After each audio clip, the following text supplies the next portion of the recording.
Well, hello, Andrew Doubleday here again.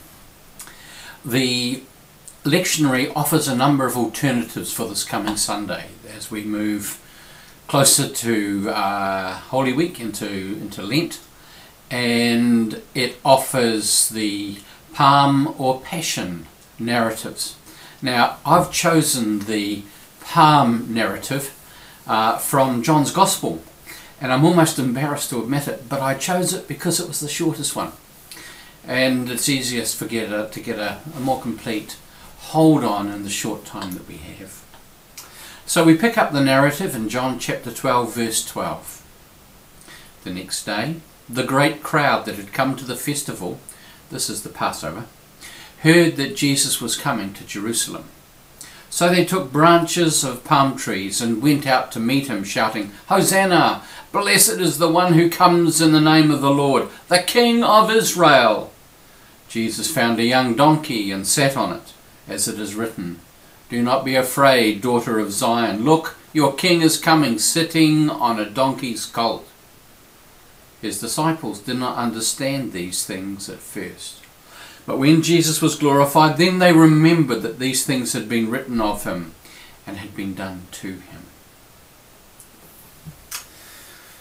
Well, this is such a familiar passage, isn't it? And you have probably heard countless sermons given on it. And that presents someone like me with a bit of a challenge. What does one say about it? Well, part of my process is to come to a passage with questions. What questions do I have of the passage, and what questions, consequently, does it have of me? And so there are two basic questions that I come with. The first is, why the great crowd? In verse 12 we read that as they come up for the Passover, now we'd expect to be a great crowd there. These weren't people just from within the borders of Israel. These were people that came over from all parts of the known world. Passover was one of the great feasts that everybody, every male in particular, did what they could to get there. It's a wee bit like the equivalent for the Muslims of the Hajj, to actually be there at the Passover. And so they came from all parts of the known world to gather in Jerusalem for this event. And yet here we see that they go out as a great crowd. It's almost as if Jerusalem empties out to greet Jesus as Jesus is coming to Jerusalem. So that's the first question. Why? Why the great crowd? Why did they empty out? What was it that precipitated that? And the second question is in verse 16. His disciples did not understand these things at first. What didn't they get? What is it that they struggled to understand? And so I'm not sure that I answered the second one very satisfactorily, but let's just have a look at the text. Part of the problem is that we've only read the little section with relation to the Palm event. We haven't looked at what came before and what comes afterwards. And the thing about it is that John's Gospel provides an explanation to the why question that the synoptics don't.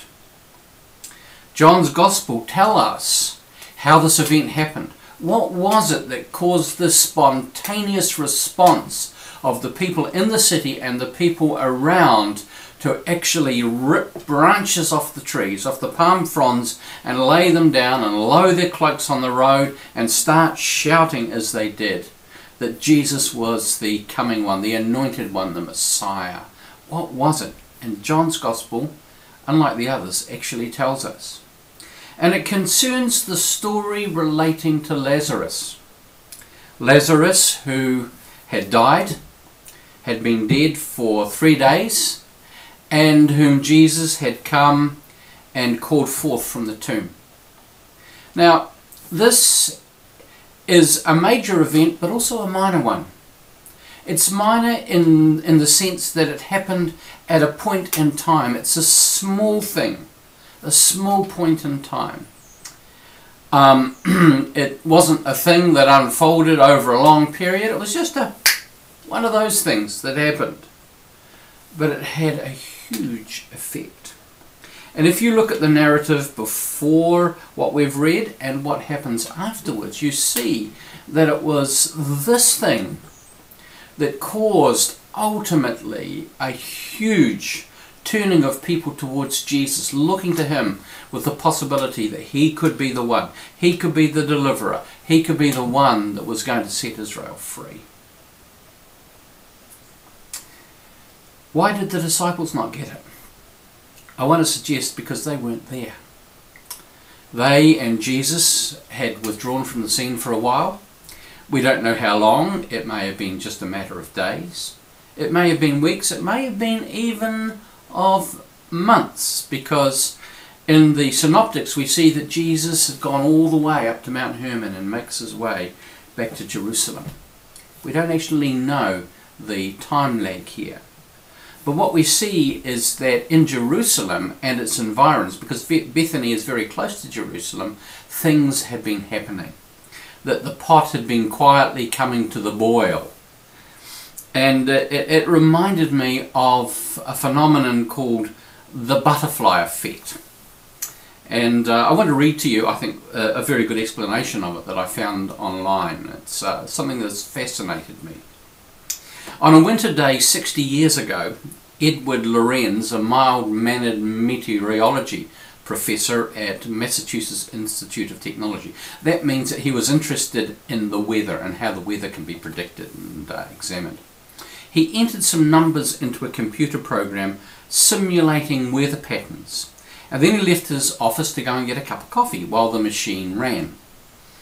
When he returned, he noticed a result that would change the course of science. The computer model was based on 12 variables, things that, looking at factors that you could put in that related to weather, things like temperature and wind speed, whose values could be depicted on graphs as lines rising and falling over time. On this day, Lorenz was repeating a simulation he'd run earlier. He'd already run the simulation, but he'd rounded off one variable from, now listen to this, 0.506127. That's what the number was, 0.506127, and he rounded it off to 0.506. He just dropped off the less very, very small, increasingly small numbers behind it. To his surprise, that tiny alteration drastically transformed the whole pattern his program produced over 2 months of simulated weather. The unexpected result led Lorenz to a powerful insight about the way that nature works. Small changes can have large consequences. The idea came to be known as the butterfly effect. I remember hearing it described in Jurassic Park, where a butterfly flapping its wings in the South American jungle, and the way it particularly flaps its wings at this particular moment results in the spell of very dry weather that we're currently experiencing. A very small thing has huge long-term consequences, a profound effect. And what we see here is potentially a kind of example of the butterfly effect. And it's useful to notice that this can actually be affecting all our lives. An act of kindness to Lazarus and his family changed dramatically how people saw Jesus. It was something that, as the word spread, gathered more and more momentum. And it gave people a real sense of hope. So that when Jesus returned to Jerusalem, the way that he was seen by the ordinary people and by all the visitors who had come there and now were hearing of him had significantly altered. They now saw him as the promised one. They saw him as the one whom God had set aside to be the deliverer of Israel, to set them free. And so that's the first thing. And he was coming on a donkey's colt, which indicated he was coming in peace. Always the way. If he was coming in an act of war, he'd been on a horse. But he was coming on a donkey, and a very young one at that. Thing is that Jesus was always going to come that way. Because for him, if there was going to be change, it had to be done the right way. And this is the next thing I want us to notice. That if anyone was going to die, the only one that would have to be and have to start with was him. And there's a sense, I think, that we see again and again in the Gospels that the ends, whatever it is that we want to achieve, never justifies the means. If you want a right outcome, you need the right way of doing it.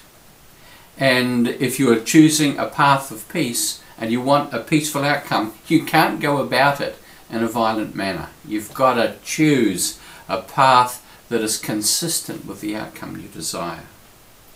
In the end, we know that this proves costly for Jesus. So the 2 points. The first is that little things matter. The little things you do, the little things I do.